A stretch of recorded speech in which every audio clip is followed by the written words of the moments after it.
Once upon a no time, there was a wonderful spirit named Alice. Now you beings who have decided in this lifetime to represent your masculine aspect, do not feel slighted. You too were Alice. What's in a name?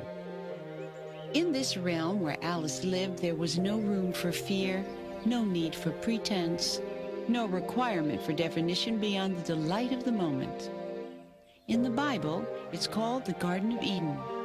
To we in spirit, it's called home. To you, within your human consciousness, it's called, oh, that's ridiculous.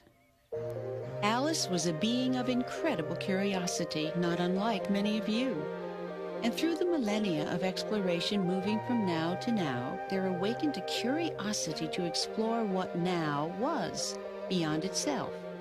And so plans were made and advice was both given and received, and there were many farewell parties and much good wishes. And finally the moment came when Alice was to embark upon her adventure of discovery. Now remember, this is a bedtime story.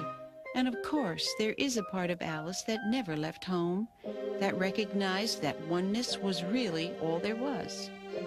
Alice put on her pair of wings made especially for adventure, and she soared through the heavens until she came to an opening that quite puzzled her.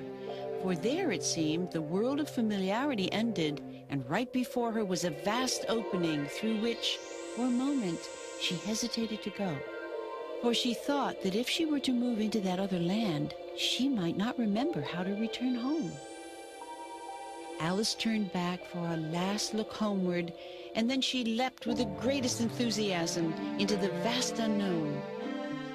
As she drifted through the velvet sky, she said right out loud in the middle of the universe, "Once upon a time." Time? What a wonderful idea! If there is time, there must be a place where I can experience it. For time and place go together, of course. And as she continued to drift, listening to the song of each star, wondering what it was like on that planet or this one, she came upon a very soft and gentle breeze that seemed to pick her up and carry her in the tenderest of care to a place where there was a very shining and beautiful circle of light. This circle of light began to pulsate towards her. She watched with extreme interest as the light seemed to reach out and fade back, and reach out and fade back. And Alice, having been attuned to listening very carefully to the song of flowers and to the melody of rainbows, could hear a faint voice coming from this planet. And as she moved closer and closer to it, she began to hear sounds quite unfamiliar. Sounds of egos clamoring for attention, and a sound which quite confused and upset her, the sound of weeping. She said, "I don't remember that. What does that mean, that strange melody?" When Alice got close enough to see where all these unfamiliar sounds were coming from, she saw beings that were just like herself, except that they were all wearing rather dense and heavy costumes and were apparently unable to see anything of light or matter, because when she waved, no one waved back. So she decided that she would put aside her wings for a little while and take on a costume herself to join the others. So Alice chose 2 people to be born to, since this was the way to get into a costume. As Alice stood at the doorway of her birth, she saw lots of other spirits waiting for costumes too. She was most surprised and excited to see that the part of herself that she had left at home had come to visit her. And that part said to Alice, "We in the oneness who love you will remember you. We will never leave you. You will not remember us except in the depths of your being. And oh yes, your wings never rust.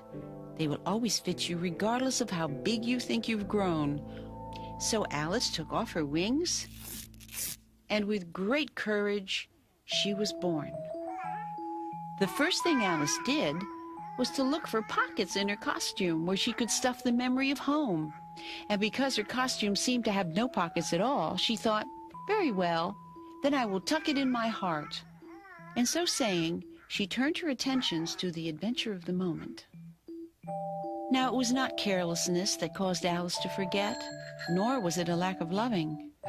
It was simply that time and space had taken on a new dimension, as it always does when one comes from the remembering and suddenly finds oneself in limited clothing. And so it isn't surprising that she soon found herself not remembering who she was and looking into the eyes of other people and not being able to see beyond their costumes. Sadly, the more Alice forgot, the more room there was for fear to come in. Alice tried to get away from fear by always being loving and kind to others. But it was of no avail. Fear would not leave her alone. And Alice said, "Whenever I feel afraid, I feel as though I've forgotten something. I'm not quite sure what it is, but I just feel as though something very precious, very sweet and dear has gone from my memory." And just then, Alice heard a whisper, and the curtains blew gently open, and in came an angel of light, the part of Alice that had never left home. Alice recognized her right away and said to her, "I will prove to you that having left the oneness, I have grown. I have accomplished. I'm ready to come home now." And the response was the tenderest of questions. "Alice, will you let us love you?"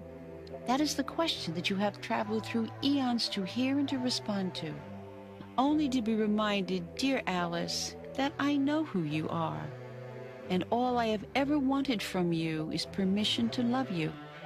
That is the question that is always being asked of you by love wherever it is found, by the kiss of a warm puppy, by the blooming of a flower. And so there was a wonderful magic moment when Alice said, "Yes, I will let you love me. I will put myself clearly on the altar of faith, and I will say to you and to you and to the light and the oneness of all, yes, yes, I will." And so saying, the two became one again, and she put on her wings and went home.